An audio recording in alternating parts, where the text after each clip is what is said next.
शुरू करता हूँ अल्लाह के पाक नाम से जो निहायत मेहरबान रहम करने वाला है, जो इज़्ज़त देने वाला है, जो रिज़्क़ का रज़ाक़ है, जिसने पैदा किया है और जिसके कब्ज़े में मेरी रूह है। आजकल ये जो सर्दी का मौसम है, इसमें बहुत ज़्यादा पेचीदगियाँ आ रही हैं। हमें क्लिनिकली इश्यूज़ आ रहे हैं, जो नज़ला ज़ुकाम हमारा ठीक नहीं होता। काफ़ी दोस्तों के मैसेजेस आ रहे हैं, कॉल आ रही हैं। तो उसके हवाले से मैंने कहा चलो एक शॉर्ट वीडियो सी बना दूँ।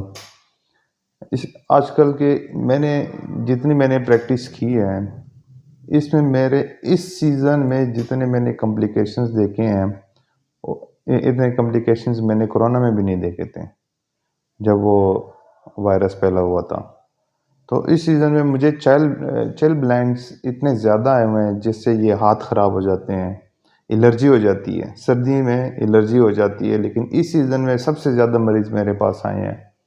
और कुछ मरीज़ तो ऐसे हुए हैं कि जो लास्ट सीज़न में ठीक हुए हैं, उन्होंने आगे जो रेफ़र किए मरीज़ों को बताया, वो एडवांस में आ गए, महीना पहले मेरे पास आ गए, 2 महीने पहले आ गए कि सर्दियाँ शुरू होने से पहले जो स्किन हमारी ख़राब हो जाती है, स्वेलिंग शुरू हो जाती है, सूजन शुरू हो जाती है, जोड़ों में दर्द, इधर ख़ारिश, इधर ख़ारिश, इधर ख़ारिश, पैरों पे ख़ारिश, चेहरे पे ख़ारिश, सूजन, ये चीज़ें आ जाती हैं।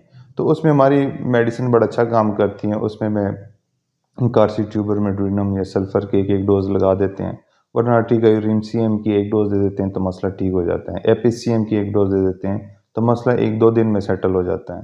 तो दोबारा वो नेक्स्ट सीज़न में वो मसला दोबारा आता भी नहीं है। तो ये जो कि हमारी मेडिसिन बड़ा अच्छा काम करती है इस पे, तो इसलिए हमने सोचा कि चलो इसके हवाले से ज़रा कह दूँ, क्योंकि काफ़ी दोस्तों के जो कॉल्स आते हैं या मैसेजेस आते हैं, ये ऑल ओवर द वर्ल्ड आते हैं, यूके से, यूएसए से। मैं किस-किस कंट्री का नाम बताऊँ? तो बहुत ज़्यादा हैं जो हमारे डॉक्टर हज़रात हैं जिनको पेचीदगियाँ होती हैं, और जो मरीज़ हैं वो ख़ुद हमें ये मैसेज करते हैं, कॉल करते हैं कि ये मसले ठीक नहीं होते हैं। अब तो माशाल्लाह से होम्योपैथिक इतना मशहूर हो गया, इतना फ़ेमस हो गया कि अभी भी बाहर जाके रेहड़ी वाले के पास जाओगे तो उसके जेब में भी होम्योपैथिक की मेडिसिन मिलेगी। और फॉरेनर ऐसे फैमिलीज़ मेरे साथ हैं, जिन्होंने 200-200, 300-300 मेडिसिन इकट्ठी करके रखी हुई है, जो पाकिस्तान जब भी आते हैं तो हमसे मेडिसिन ले जाते हैं और इकट्ठी करके अपने पास रख रहे हैं, ताकि इमरजेंसी की सूरत में वो देनी शुरू कर दें। यानी इमरजेंसी पे जितने लेक्चर्स सर के हुए हैं उसका ये फ़ायदा हुआ है, और जितनी अवेयरनेस हमने अपने मरीज़ों को दी है उसका ये फ़ायदा हुआ है कि वो इमरजेंसी में वो ख़ुद अब होम्योपैथी की मेडिसिन शुरू करना शुरू हो गए हैं लोग। ये इतना फ़ायदा मिल रहा है उनको कि आजकल लोग हर घर में तकरीबन हर घर में 100-150 मेडिसिन जो मेरे पेशेंट हैं उन्होंने रखी हुई है, जो फ़ॉरेन में रहते हैं, जो डिफरेंट यूरोप में, अमेरिका में, ऑस्ट्रेलिया में, कनाडा में, आयरलैंड में, ये गल्फ़ वगैरह कंट्रीज़ में तो बहुत ज़्यादा है। तो इन्होंने रखी है और अल्लाह का शुक्र है वो ठीक हो रहे हैं। तो अभी जो खुश्क खाँसी के हवाले से बात चल रही है, जो नॉन स्टॉप खाँसी आ रही है, इसमें मेरे बड़ी मज़े की मेडिसिन है हमारे पास, कुरेलियम, वो इतना अच्छा काम करती है। इसमें हम ट्यूबर एडीपीटी की एक डोज़ लगा देते हैं, पिप्टेशियम में एक डोज़ दें और कुरेलियम दें। ना मरीज़ का वक़्त ज़ाया करो, ना अपना वक़्त ज़ाया करें। मेरे पास जो एक्यूट पेशेंट आते हैं नज़ला ज़ुकाम बुखार का, यकीन करें मैं तो इसके चार्जेस भी नहीं लेता, बाद से मैं ऐसे ही फ्री दे देता हूँ, क्योंकि हमारे पास दूसरे केसेस इतने ज़्यादा हैं इसके पास, हमारे पास टाइम ही नहीं होता कि इतने मरीज़ हम इकट्ठे कर लें। और जो भी मरीज़ आए हमारे पास, तो हम 1 दिन से ज़्यादा दवाई मैं नहीं देता, 1 दिन में मसला सेटल हो जाता है, जो 15-15, 20-20 दिन से चल रहा होता है। तो इसमें ये खुश्क खाँसी नॉन स्टॉप में जो ये चल रही है हमारी medicine, tuber DPT, diphtheria, pertussis और टेटनस का एक ये मेडिसिन बनी हुई है हमारी इंजेक्शन से, तो बड़ा अच्छा काम करती है। फिर इसके अलावा हमारे पास डिप्थीरिया है, जो हम 3 खुराकें दे देते हैं और साथ में डस्ट की 1 में 6 खुराकें दे देते हैं, तो मसला उधर ही सेटल हो जाता है, दोबारा मसला होता ही नहीं है। इसके अलावा जो खुश्क खाँसी है, उसमें ड्रोस्ट्रा 1 में 3, ब्रायोनिया दे देते हैं, रिमैक्स दे देते हैं, सी में एक डोज़ दे देते हैं, बच्चे हैं तो उसको 1 में एक डोज़ दें। ये आप घर में भी अप्लाई करेंगे ना तो ये मसला सेटल हो जाएगा, क्योंकि इन चीज़ों की कभी हमने पैसे कमाने की कोशिश नहीं की कि वक़्ती जो एक्यूट मर्ज़ होता है वो 1 डोज़ से ज़्यादा हम देते ही नहीं हैं। ना तो मरीज़ का वक़्त ज़ाया करते हैं, ना हम अपना वक़्त ज़ाया करते हैं, क्योंकि हमारे पास बर्डन इतना ज़्यादा है क्रोनिक केसेस का, जो वे अदर वे ऑफ ट्रीटमेंट जो लाइलाज कर देते हैं मरीज़ों को और आते हैं हमारे पास, अल्लाह का शुक्र है। इन इतने ज़बरदस्त उसके रिज़ल्ट महीने 2 महीने में हमें मिल जाता है। तो हमें एक्यूट केसेस का इतनी परवाह ही नहीं होती। जैसे ही मरीज़ आते हैं, 1-2 खुराकें दी, मरीज़ चला गया, ठीक हो गया, अगले दिन आते ही नहीं आते हैं तो फिर दूसरे मसले लेके आते हैं या घर के सारे फ़र्द को लेके आते हैं। फिर इसमें नज़ले के लिए जो मेरे दोस्त हैं डॉक्टर परवेज़ गुल साहब, उनने मेडिसिन बताई है सबको। ट्यूबर 1 में 1 डोज़ और एकोनाइट 200 में 3 डोज़ेज़ बड़ा अच्छा काम करती है, बेहतरीन काम करती है। मेरा बेटा तो जब भी बीमार होता था, जब वो छोटा था तो साथ ही कहता था, "बाबा एकोनाइट दो।" मैंने कहा, "क्यों?" कहते, "सर में दर्द है।" फिर अगले दिन, "बाबा एकोनाइट दो।" मैंने कहा कि "क्यों?" कहते, "बाबा मुझे फ्लू हो रहा है।" और फिर जब वो कहता था, ये बचपन की उसकी मैं बात बता रहा हूँ, जब वो सिर्फ कुछ नाम ही ले सकता था या स्टार्ट की बातें होती थी, 1.5-2 साल का था, तो तब की मैं बात बता रहा हूँ कि वो मेरा बेटा अली जो है वो मुझसे मांगता था कि बाबा एकोनाइट दो। मैंने कहा, क्यों, क्या हुआ बेटा? वो कहते हैं, बाबा मुझे लग रहा है कि फीवर हो रहा है। तो वो खुद ही जाके एकोनाइट उसके लिए पड़ी होती थी 230 में या 1 में, वो जाके लेता था। हाँ, एकोनाइट जब फेल हो जाएं, काम ना करें तो सल्फर दे दें। सल्फर के बाद आप बेलाडोना दे सकते हैं और फिर सल्फर दे के एकोनाइट दे दें। इससे मैंने टेम्परेचर ऐसे नीचे लेके आया हूँ मरीज़ों का कि जिस तरह ही आप किसी चीज़ का लेवल ऊपर से नीचे की तरफ लेके आ रहे हो, इस तरह ये बुखार नीचे आ जाता है, ऐसे टेम्परेचर नीचे आ जाता है। एक बेलाडोना, सल्फर, एकोनाइट या सल्फर एकोनाइट पे सल्फर देके फिर बेलाडोना दे दो। ये इस तरह अल्टरनेट कर दें तो बुखार फ़ौरन सेटल हो जाता है। फिर इसमें एक हमारे पास आ जाता है, नज़ले की वजह से सर दर्द आ जाता है, तो उसमें हम ट्यूबर दे के पल्सटीला की 1 डोज़ दे देते हैं। अभी भी ये किसी हॉस्पिटल से बंदे आए थे, वो कहते हैं कि मेरे बच्चे को माइग्रेन है। मैंने कहा, ये माइग्रेन नहीं है इसका, ये साइनस का इशू है और फ्लू का इशू है, जो जिसकी वजह से ये इसको दर्द हो रहा है, कभी एक साइड कभी दूसरे साइड।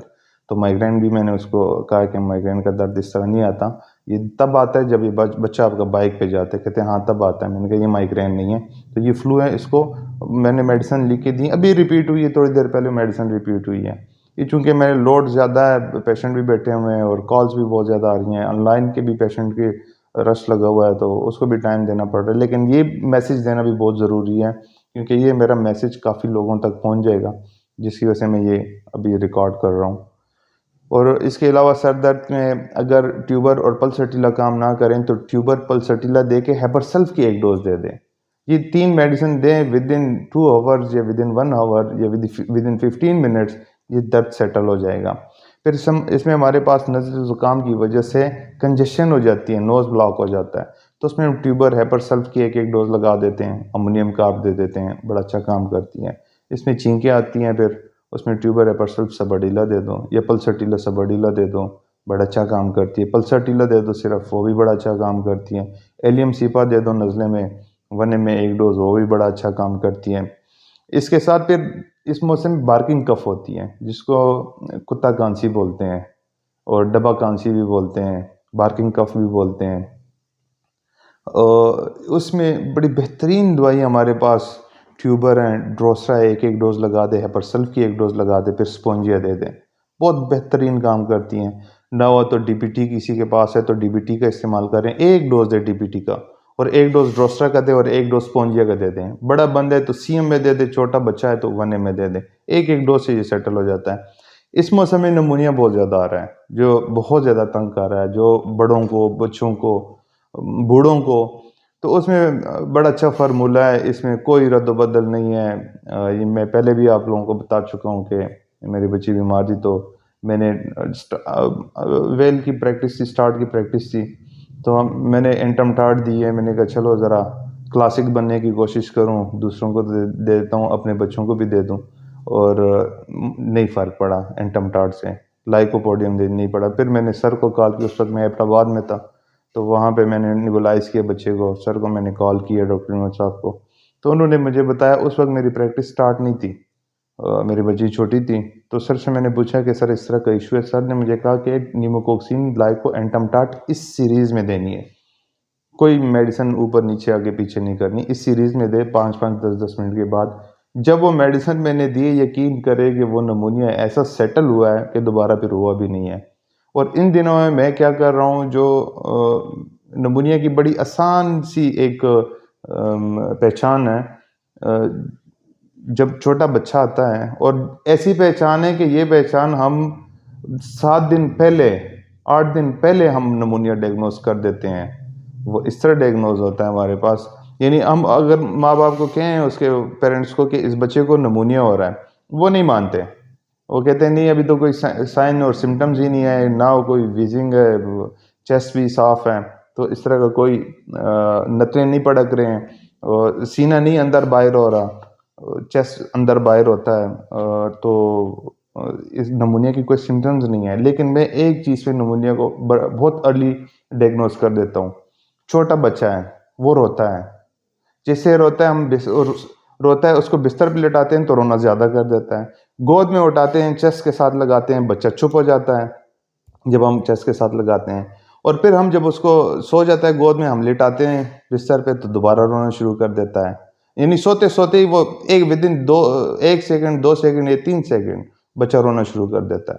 तो समझ लेना ये नमूनिया है।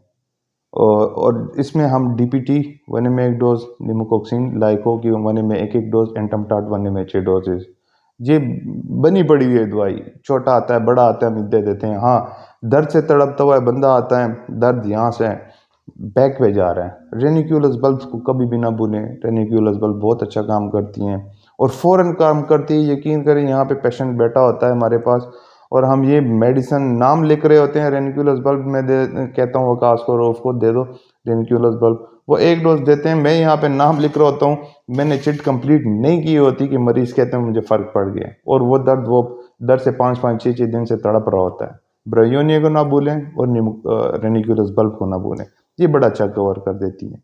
एक और फिर कॉम्प्लिकेशन आ जाती है हमारे थ्राउट की वजह से, जो इस ठंडे मौसम में जिसको टॉन्सिल्स होते हैं, वो जैसे ही ये सांस लेता है, खुश्क सर्द हवा होती है, उसकी वजह से वो हवा जो यहाँ से टच करता है उसके टॉन्सिल्स को, तो वो बुखार हो जाता है, खांसी शुरू हो जाती है। तो उसमें कार्सी ट्यूबर स्ट्रेप्टो को कभी भी ना भूलें, और साथ में सिलीशियम 1 mg के 6 डोजेज दे के ब्राडाकार्ब 200 दे दें। ये उनको कहें कि 5-5, 10-10 मिनट के वक्फे से एक एक डोज दें, बुखार उसी वक्त सेटल होगा। इसमें टाइम भी नहीं लगेगा कि अभी जैसे ही ब्राडाकार्ब तक पहुंचेगा, बुखार सेटल हुआ होगा, कोई और मेडिसिन देने की ज़रूरत नहीं है।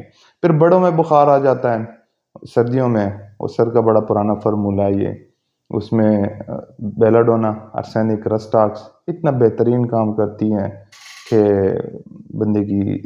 बंदा खुद हैरान हो जाता है, डॉक्टर खुद हैरान हो जाता है कि ये कैसे ये सेटल हुआ है। उसमें हड्डियों का दर्द होता है, जिस्म का दर्द होता है, हड्डियों का नहीं, जिस्म का, पट्टों का, मसल्स का दर्द होता है। फिर हमारे पास एक और बुखार इन दिनों में आ रहा है, जिसमें ठंड लगती है, सर्दी लगती है, और सर्दी लगने से बुखार हो जाता है, और सर में दर्द होता है, जिस्म में दर्द होता है।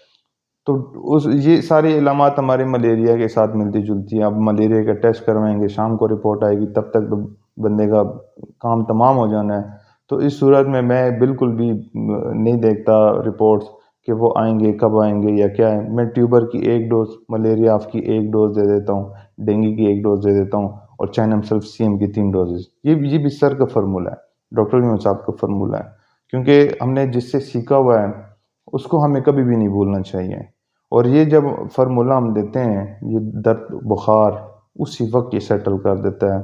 अगर जिनके पास ये मेडिसिन नहीं है, वो घर में रख लें। ये मेडिसिन जो मैंने बताई है ज़रूरी है, बहुत ज़्यादा ज़रूरी है, क्योंकि हमारी कोशिश होती है कि हम अपने इस सिस्टम को पाँव पे खड़ा कर दें। पाँव पे खड़ा है, लेकिन हम इस सिस्टम को घर घर तक पहुंचाएं, लोगों तक पहुंचाएं, और अल्लाह का शुक्र है पहुंच रहा है ये, और बड़ी अच्छी तरीके से लोग खुद ब खुद इसको हैंडल कर रहे हैं।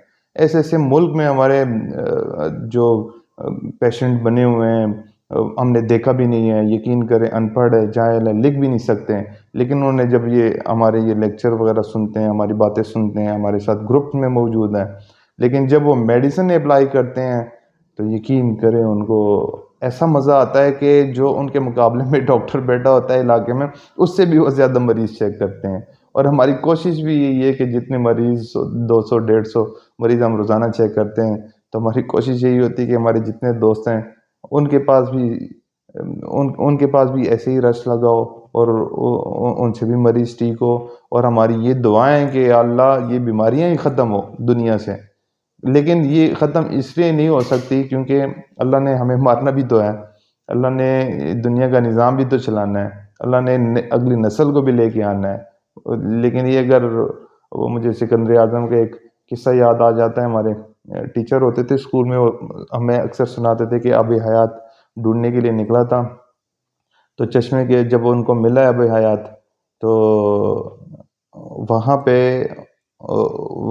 उसको एक कुछ परिंदे मिले हैं। जब परिंदे मिले हैं तो वो मर नहीं रहे थे। पानी पिया हुआ था, वो मर नहीं रहे होते। लेकिन वो तकलीफ़ में, अज़ियत में तड़प रहे होते हैं, तो फिर उन्होंने ज़िंदा उसको दफ़ना दिया था।